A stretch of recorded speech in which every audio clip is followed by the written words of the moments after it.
It's 4 p.m. Eastern, and federal authorities are on the scene in Texas because right before 7 a.m. local time, a shooter opened fire at an immigration facility. A short time later, Senator Ted Cruz of Texas delivered this message. This needs to stop. Violence is wrong. Politically motivated violence is wrong. It was 2 weeks ago today that we saw a political assassination in Utah that tore the heart out of much of this country. This is the third shooting in Texas directed at ICE or CBP. This must stop. To every politician who is using rhetoric demonizing ICE and demonizing CBP, stop. To every politician demanding that ICE agents be doxxed and calling for people to go after their families, stop. This has very real consequences. Look, in America, we disagree. That's fine. That's the democratic process. But your political opponents are not Nazis. The shooting killed 2 detainees, and right now a 3rd detainee is in critical condition. The killer then turned the gun on himself and died. It happened at an ICE building in Dallas, just southwest of the city's 2nd largest airport. This facility where the killings happened today is about 40 miles from another ICE facility that was ambushed in July. In that ambush, an officer was injured. The killer in today's attack has not been officially identified, but FBI Director Kash Patel said it was an act of political violence. Patel shared the photo of an unspent shell casing recovered from the scene. One of those casings was engraved with the phrase, anti-ICE. And in a post on X, DHS Secretary Kristi Noem said, quote, "These horrendous killings must serve as a wake-up call to the far left that their rhetoric about ICE has consequences. Comparing ICE day in and day out to the Nazi Gestapo, the secret police, and slave patrols has consequences." Noem continues, quote, "The men and women of ICE are fathers and mothers, sons and daughters. They get up every morning to try and make our community safer," end quote. ICE Deputy Director Madison Sheehan joins me. Nice to see you. Good to see you as well. First, the details about the shooting. No ICE was shot and killed. Is that correct? That is correct. We have no officers that were shot and killed in this attack. It's still an ongoing investigation. Obviously, it's being led by the FBI and Dallas Police Department, and we'll continue to walk beside them as this process happens. But we've seen a lot of photos be out in the public kind of showing that this shooter chose to come in and shoot at an ICE facility, at officers, and ultimately end detainees' lives. Were they out of the van or in the van? I mean, what were the circumstances? So we're still looking at it and making sure that we have a clear answer for you. But the way it looks right now is that these detainees were in the van. They had just arrived at the facility. We had officers who were obviously driving the van and moving them into this facility. It's not a detention facility, but it is a place where we hold detainees to be processed and then move them ultimately to another facility. And this is where the attack happened. Is it a marked van? It's an unmarked van. So whoever knew knew what was going on inside the building, obviously. Right? I'm assuming it was politically motivated because it was ICE. Well, especially when you see the shell casing say anti-ICE rhetoric, and I'm sure we'll see more as we poll his social media accounts, as well as we poll really and interview any of the family and anybody who might be involved in this. Do you have any idea how far away the person was? Was he on a building? I mean, like we've had so many assassinations or attempted assassinations from building rooftops. That's what we think right now. So everything is telling us that he was on a building next door to the facility and shooting down into our facility and striking the exterior of the building, really the entire length of the building, all the way to the Sally Port, ultimately where that van was with detainees in it. So the bullet had to go through the van. Yes, it did. And we have photos of the bullets going into the facility, including striking an American flag, photos that the Secretary's posted this afternoon. Do you know anything about the killer? Right now, we're still working with the FBI and the Dallas PD to really develop a profile on this shooter, knowing that he obviously has some heavy anti-ICE rhetoric. even giving the shell casings of the fact that he's chosen to attack an ICE facility. What was this bill? How long has this building been used by ICE? This building has been here for a long time. But for ICE or but for other purposes? It's been used by ICE for many years, and we continue to use it. It's one of our main facilities in Dallas. As you can imagine, the Dallas field office is very, very busy. It's where our field office director sits, including Director Lyons, when he was the field office director of that area, sat in that office early in his career. Well, maybe someone should figure out we have to start locking access to these roofs. And when you've seen how many people have used a roof, it wouldn't hurt. Absolutely. We're definitely in a heightened security posture nationwide at all of our facilities, including this one, given the situation we're dealing with today. Do you know the what nationality, what countries they originate from, the detainees? So we haven't released that yet. We're still working with next of kin to make sure that they're notified.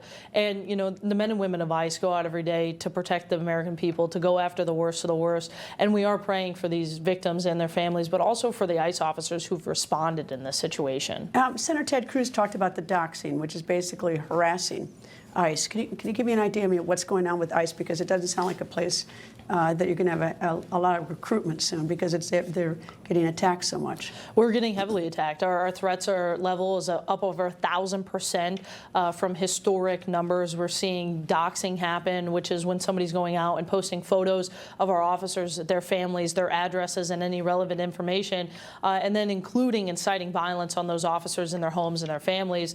They're leaking where operations are happening and telling people to go after our officers when they're out on the streets doing their job, when they're going after the worst of the worst and arresting these people from our communities. And we want to make sure that that rhetoric gets toned down. You know, I think this is a moment for the American people to come together, both on the right and the left.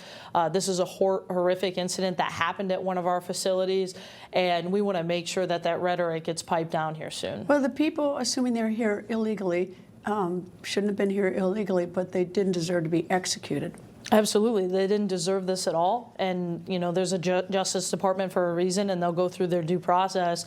But somebody chose to come in and kill these detainees as they were being processed. Are they processed like hourly? So if you're sitting up on the roof, you're probably going to see a couple of vans out during the day? Absolutely, and especially in the morning. A lot of our operations take place in the morning. It's when we see a high traffic area.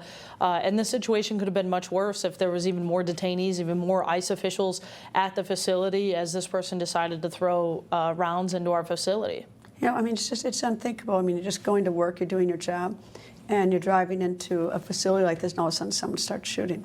Absolutely. It's a tragedy for the American people that this is happening on our own streets. And, you know, our thoughts and prayers are out to the families, but also to the law enforcement officers that have responded in this situation. We've seen them take historic acts to make sure that our active shooter protocol went into place immediately. Dallas PD showed up and assisted on scene. I've had many conversations with the police chief today.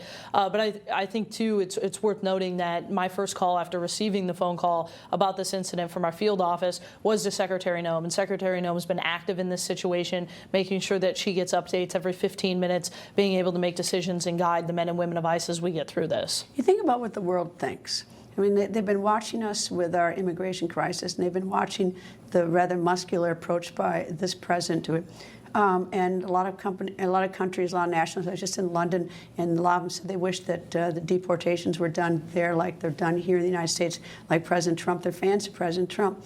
But on the same, now what's going to be the word out there is that we shoot, you know, the rumor is going to be, falsely I might add, that we're shooting them, even though it wasn't us. Absolutely. And, you know, our job is to go out to get the worst of the worst, to get illegal criminal aliens off the street, to get them through immigration proceedings, and then ultimately removed to the country pending that judge's decision.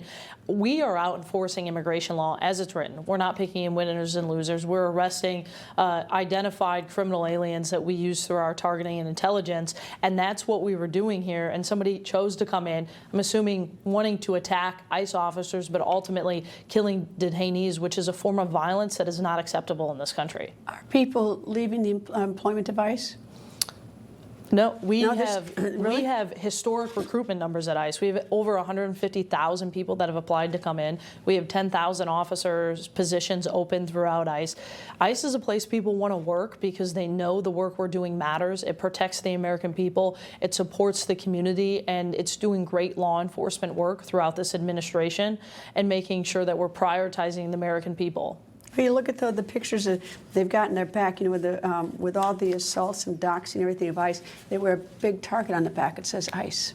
They absolutely do, and every night the Director of Lyons and I and Secretary Noem are always concerned about our officers and making sure that they're supported, have the tools and resources they need to be able to protect themselves. And with a leader like President Trump, we're able to go out and do our jobs even when the rhetoric is this high. A question on the deportation. There was a program where if you left, you got $1,000. Is that program still in effect? And you still get the $1,000, and are people actively taking that? Absolutely. We're seeing historic numbers of people leaving this country voluntarily, going through the CBP Home app to take that $1,000 and ultimately leave the country, knowing that the U.S. is now enforcing their immigration laws. And of course, then you have a chance of coming back, right? Absolutely. What about the border? The border is strong. It's closed. CBP and Rodney Scott, the commissioner of CBP, is doing a fantastic job making sure that everything is locked down and making sure that his people have what they need as well. Obviously, this is in close proximity to the border as well, and so we're making sure that we're working hand in hand with CBP every day. ICE Deputy Director Madison Sheehan, thank you very much. Thank you. Good luck. Tough job. Coming up, someone who was accused of not saying thank you is now full of thanks. That when the record continues. Could President Trump be one step closer to getting the Nobel Peace Prize? The president has changed his tune about Ukraine 7 months after the world witnessed this divisive moment in the Oval Office. You're not in a good position. You don't have the cards right now. With us, you start having cards. Right. But now it appears that President Trump has faith in President Zelensky. However, this new faith for Ukraine and Zelensky comes with a loss of faith in Russian President Vladimir Putin. Here's what Trump said yesterday, and as you might expect, Russia is not happy about what Trump said. It's been a terrible war, should have ended, and Russia should have stopped it. But they've been 3.5 years, and they've gotten not so far. So we'll see what happens. But the other side can fight too, and they've proven that. Maybe it could be that Russia's a paper tiger. I don't know what they are, but 3.5 years of fighting and killing everybody, of killing 7,000 people a week for nothing. It's obvious that Trump's comments got under Russia's skin because today Russia clapped back at Trump. The Kremlin said, quote, "Russia is by no means a tiger. Russia is traditionally seen as a bear. There is no such thing as paper bears. Russia is a real bear. There is nothing paper about it," end quote. Now, all this comes just 1 month after Trump rolled out the red carpet in Anchorage for Russian President Vladimir Putin. And today, Ukraine's President Zelensky said this about Trump's new words of support. Stopping Russia now is cheaper than wondering who will be the first to create a simple drone carrying a nuclear warhead. So we must use everything we have together to force the aggressor to stop. And only then do we have a real chance that this arms race will not end in catastrophe for all of us. Yesterday we had a good meeting with President Trump, and I also spoke with many other strong leaders, and together we can change a lot. Of course, we are doing everything to make sure Europe truly helps. And of course, we count on the United States. I appreciate the support we are receiving. Retired Army General and former NATO Supreme Allied Commander, and by the way, the recipient of the Silver Star for heroism in Vietnam, General Wesley Clark joins me. Nice to see you, sir.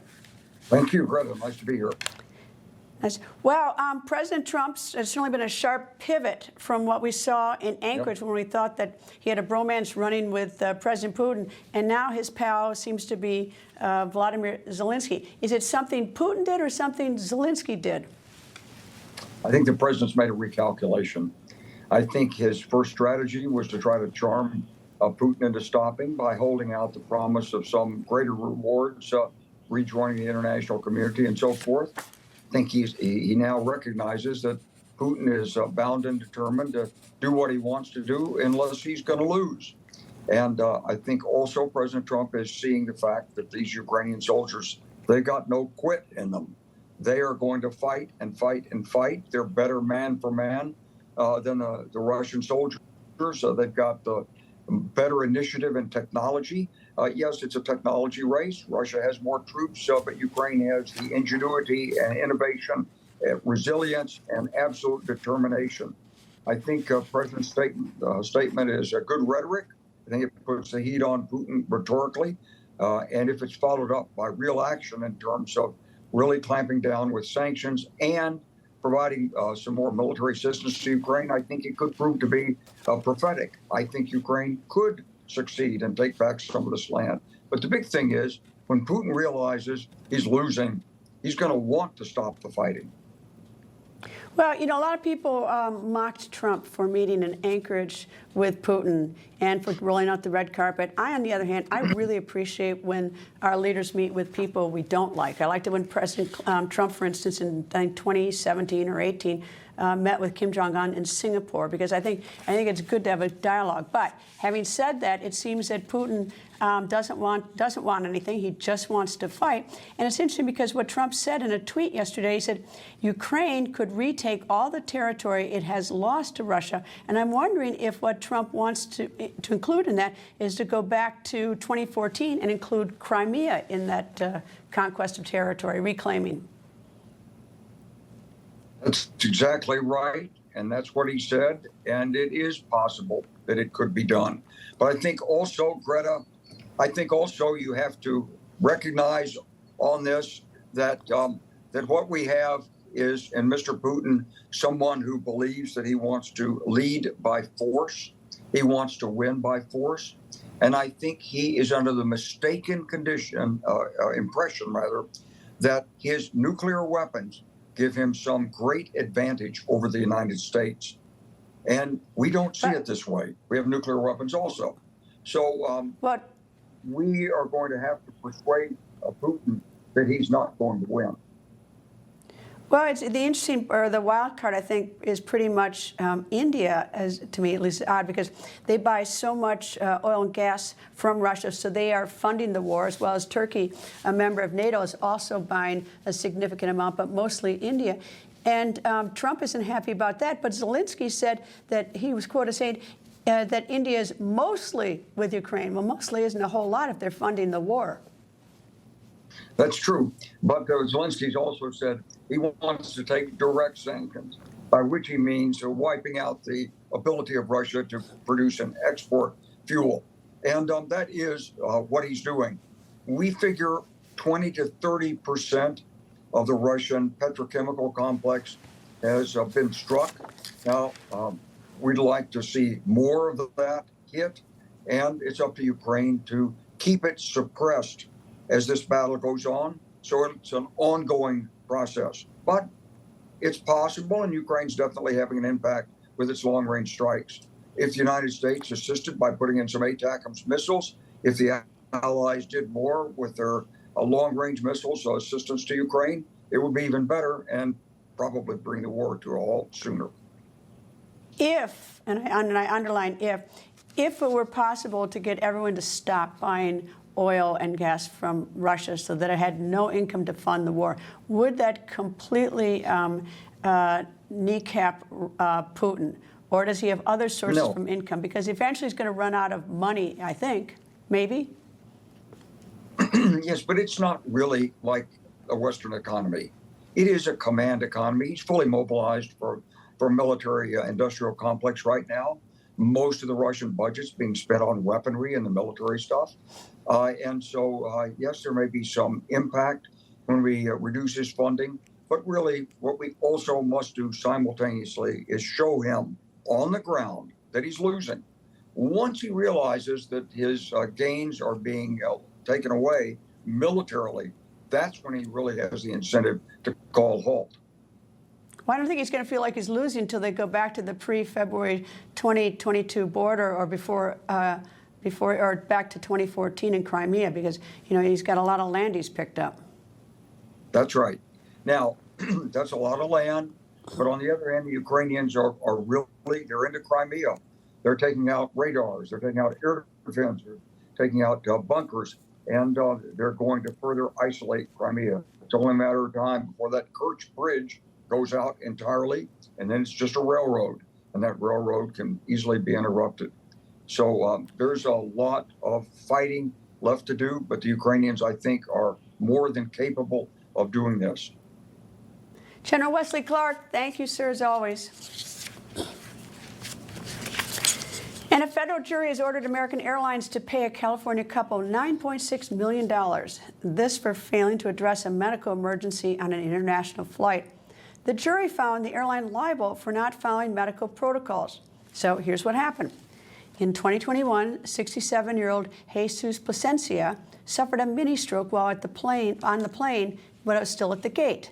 His wife alerted both the cabin crew and the captain, but both dismissed her concerns. Now, mid-flight, Mr. Plasencia suffered a second and more severe stroke.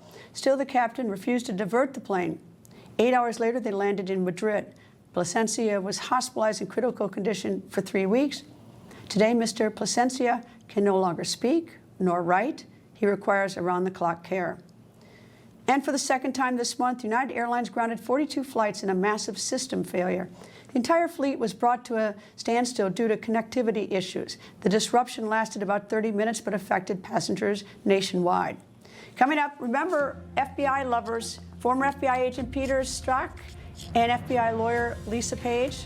Well, there's news when the record continues. Federal Judge Amy Berman here in Washington, D.C. has handed a loss to former FBI agent Peter Strzok. Judge Berman rejected Strzok's claim that his termination from the FBI violated the U.S. Constitution. Judge Berman said Strzok failed to show his First Amendment rights were violated. Strzok was fired during President Donald Trump's first term. He was fired for sending anti-Trump text messages to FBI lawyer Lisa Page. At the time, Strzok and Page were having an affair. The anti-Trump texts were sent from Strzok's FBI phone at the same time when he was leading the Crossfire Hurricane investigation into Trump's 2016 campaign and Russia. Here are a few examples of the text exchanges between Strzok and Page. On March 3rd, 2016, FBI lawyer Page texted Strzok, quote, "God, Trump is a loathsome human." Strzok responded texting, "Oh my God, Trump is an idiot." Then lawyer Page went on to say, "He's awful." Strzok then responded texting, "God, Hillary should win this 100 million to 0, end quote. And then here's the text exchange between Strzok and Page on August 8, 2016. Lawyer Page texted Strzok, quote, "Trump is not ever going to become president, right? Right?" Strzok responded with, No, he will not. We will stop it," end quote. Strzok was not fired from the FBI because of his texts and views. He was fired because his message implied he would use FBI power to impact an election. Strzok has a right to appeal Judge Berman's dismissal. Meanwhile, former Vice President, 2024 presidential candidate Kamala Harris is back in the news, and she is making the news. Yesterday, her new book was released. It is titled 107 Days. Harris gives readers some surprises. She has some unpleasant things to say about some Democrats, including her former boss, former President Joe Biden. She said his decision to run for re-election was, quote, reckless. Harris also writes that she had a, quote, red file contingency plan. Harris wrote in her book that her brother-in-law, Tony West, started what he called the red file. It was started a year before President Biden dropped out of the 2024 presidential race. The book also reads, quote, with a president in his 80s, he suggested it would be malpractice on my part to be unprepared if, God forbid, something should happen, end quote.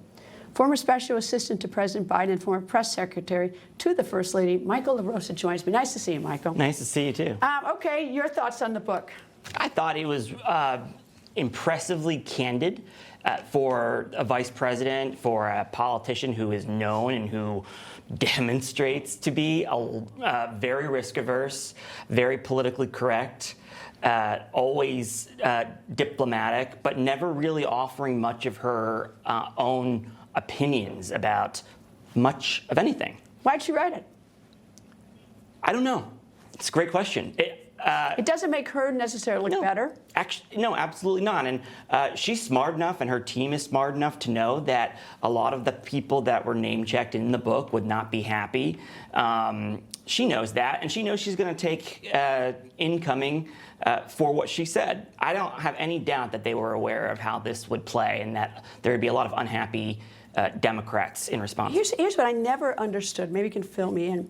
Is candidate Biden chose her as his running mate. And I will never forget when they were running against each other in the Democratic primary debates. Yeah. And she was as nasty as could be to him. And it was so wicked that you felt sorry for him. So, I mean, if I were Joe Biden, she'd be the last woman in the world that I would let, that I'd have. I mean, first of all, I can't believe Joe Biden would pick her. There are a lot of African-American women, as he promised. But I never could figure that out. Yeah, and I think from what I remember from being there that summer with them, you know, I think Dr. B, I think this has been maybe written about, but she was really, I think her and Valerie, his sister, were particularly pushing Susan Rice. I don't know if that would have been the best pick either. I think the president actually really liked Gretchen Whitmer, but I think there was a lot of pressure coming from the interest group side of the Democratic Party, including Congressman Clyburn. Well, that was in South Carolina. She's in a bad position because she says that that Biden should have gotten out of the race, that it was reckless. On the other hand, she was standing by his side, and she said upon the view, she said the policies didn't differ. I mean, she was defending him on the one hand during the course of the administration, but then she comes out and jabs him. Well, two things. I mean, I read that a little bit differently. Okay. I interpreted what she said as the decision for everybody to fall in line, including her, that it was leaving it to Jill and Joe, and that we'd all just fall in line and parrot that sort of response or that sort of message. That's what I interpreted as what she thought was reckless. Well, I thought was that she didn't have the guts to step in and say that. Well, I mean, I also, I'm sort of sympathetic to this, is that maybe she should have in private stepped in, because there certainly seemed at that debate in June that there were a lot of deficits, and she should have stepped in.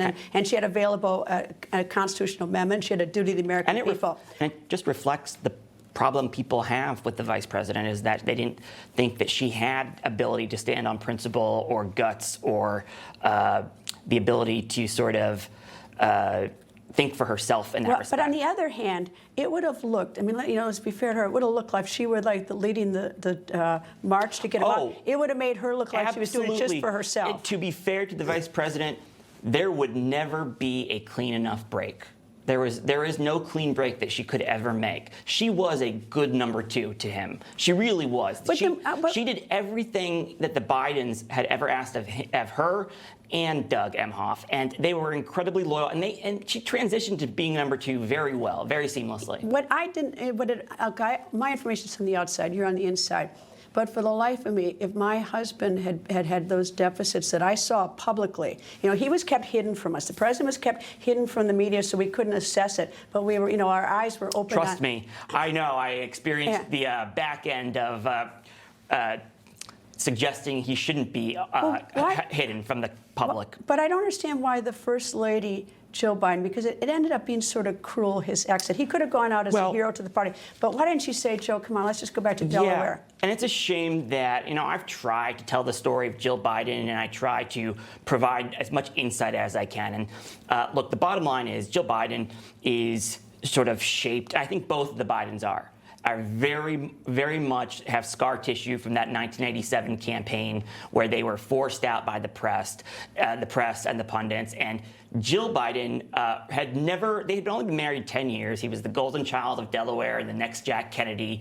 And she had never seen his integrity ever questioned before that. And it was a scarring experience for both of them. He never ran for president for 20 years. So they felt the more people pushed them to get out, they were only going to dig in. And she has that. But the problem is, had he left after 4 years, he would have been a hero to the Democratic Party, that I'm the one who beat Donald Trump. Yeah. And instead, he goes out sort of like a tail between his legs, and everyone's looking at him thinking like, were you even present for the last 4 years? The auto pen story, everything makes him look so bad. Correct. This is a tragedy.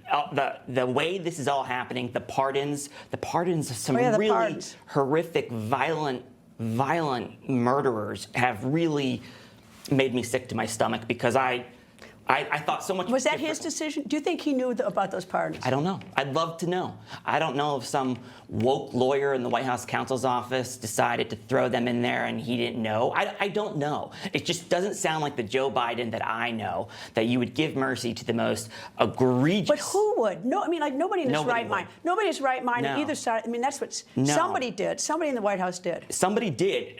I would love to know who, because it's really doing a disservice to the legacy. It is one brick in a pile of bricks that have fallen for this poor guy and his legacy. And it's not going to be, he won't have the time that Jimmy Carter has had to recover. This is not going to be that. And the Bidens thought very conventionally from the moment we got there that no one would ever challenge a sitting president. And so you saw how they ran scared. Because Boy, they went after Trump. they tried to manipulate the Democratic primary. They were running scared, and they were running out the clock by thinking they could get away with not communicating to voters by doing just this, talking you and me. He wasn't anywhere. And that was the strategy that needed done, and Mike Donilon designed. The administration did go after Trump viciously, because if you look at Trump won all of them. So, I mean, it's like it really is bad what happened.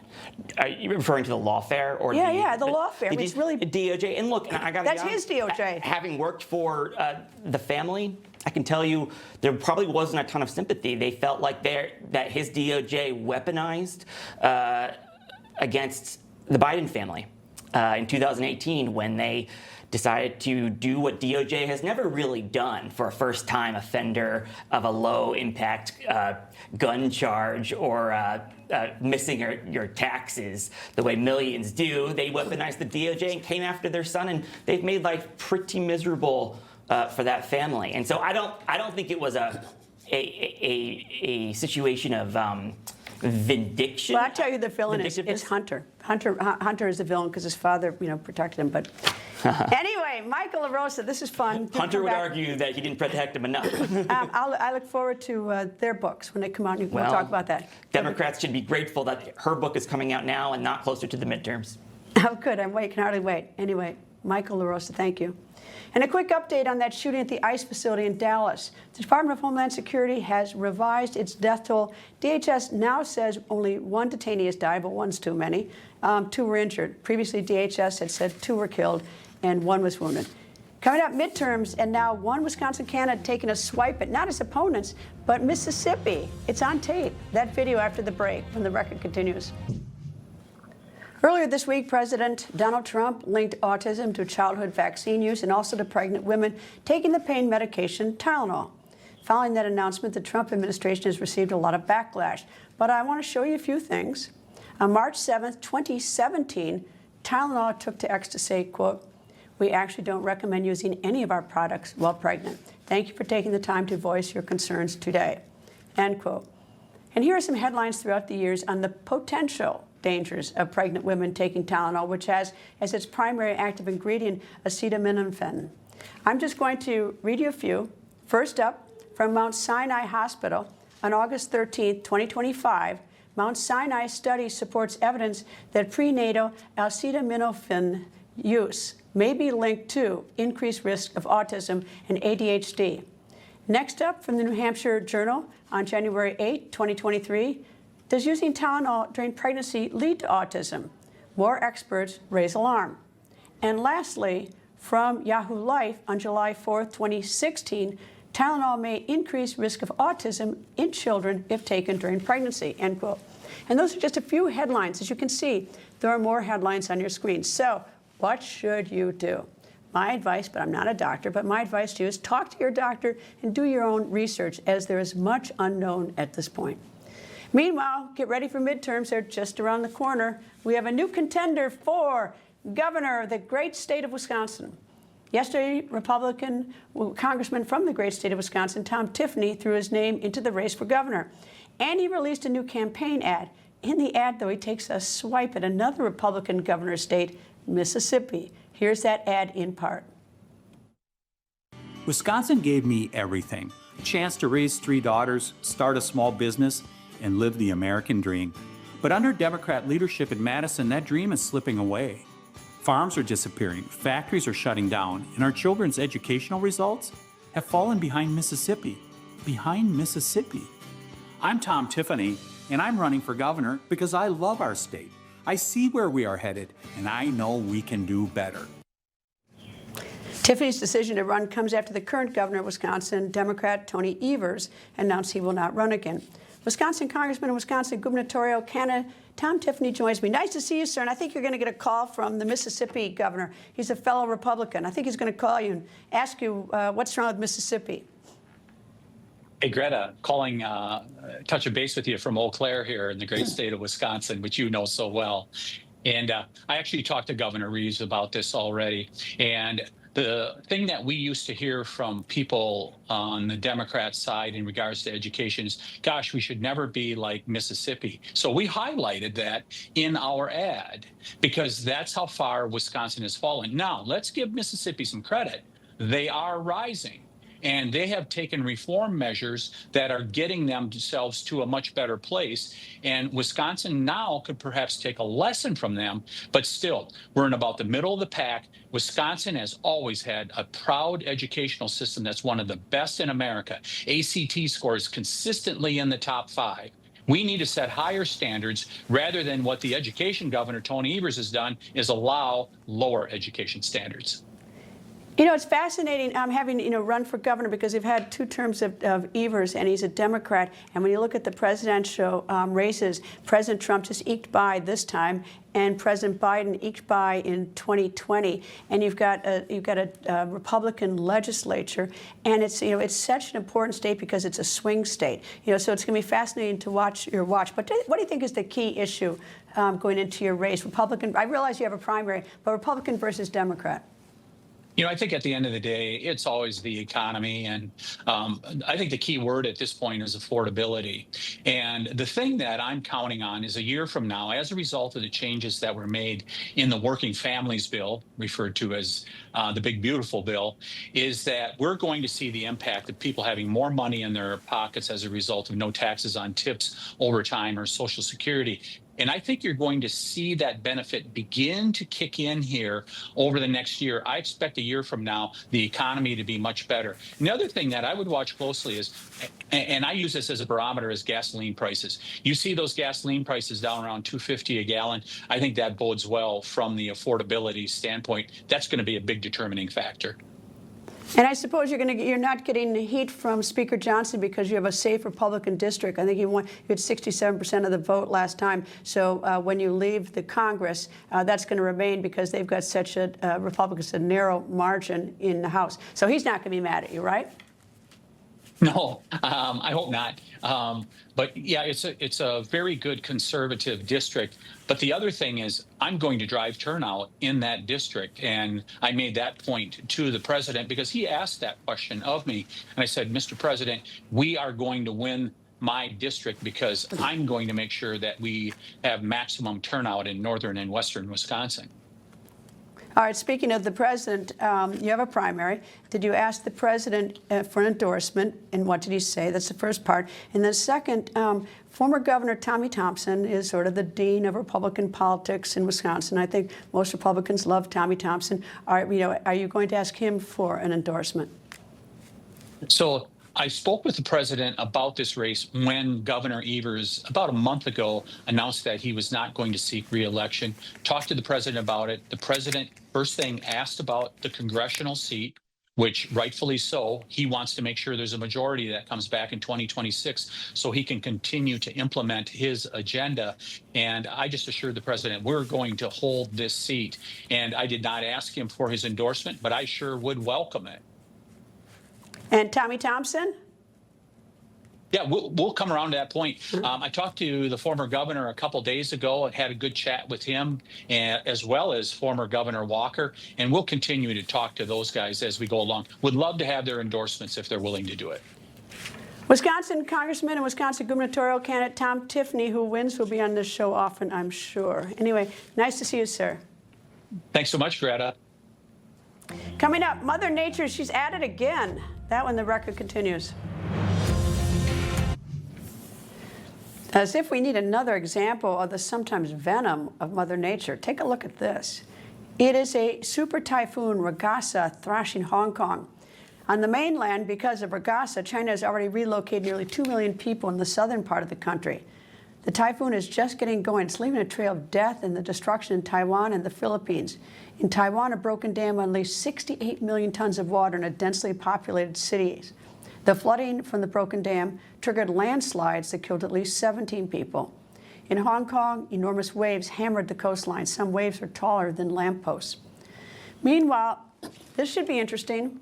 A corruption trial involving a first lady, some purses, and a necklace. The corruption trial is underway for the wife of South Korea's ousted former president. Today, Kim Keon-hee appeared in court on charges of bribery and stock manipulation. Prosecutors allege that the former first lady accepted a Dior bag, 2 Chanel bags, and a Graf necklace from the pastor of a Unification church. Kim's lawyers say she did not receive any gifts. In the meantime, her husband is on trial separately for insurrection. He's been in police custody since July. Coming up, what athlete does President Trump routinely call and text? Start guessing that answer when the record continues. I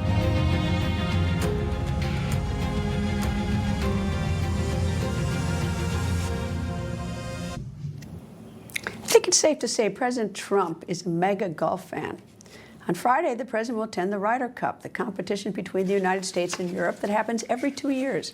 The Ryder Cup is being held at Bethpage Black Golf Course, which is on Long Island, which is about 40 miles from New York City. Practice rounds for the Ryder Cup have already started. Yesterday, #1 golfer in the world, American Scotty Scheffler, was asked about President Trump's coming to the Cup on Friday. Here's what he said. The president's kind of funny. He loves the game of golf. He loves supporting golfers, and I get a call or a text from him sometimes after wins. And he just loves the game of golf, and he's one of those guys when you're around him. He does such a good job of almost feeding confidence into everybody around him. That was one of the things I noticed a lot with the little bit of time I spent him is he treats everybody the same and treats people with the utmost respect. And whether you're the person serving us lunch or the caddy on the golf course or the guy who's the president of the club that we're at, he treats everybody like they're the greatest person in the world. And The Chris Salcedo Show is up next.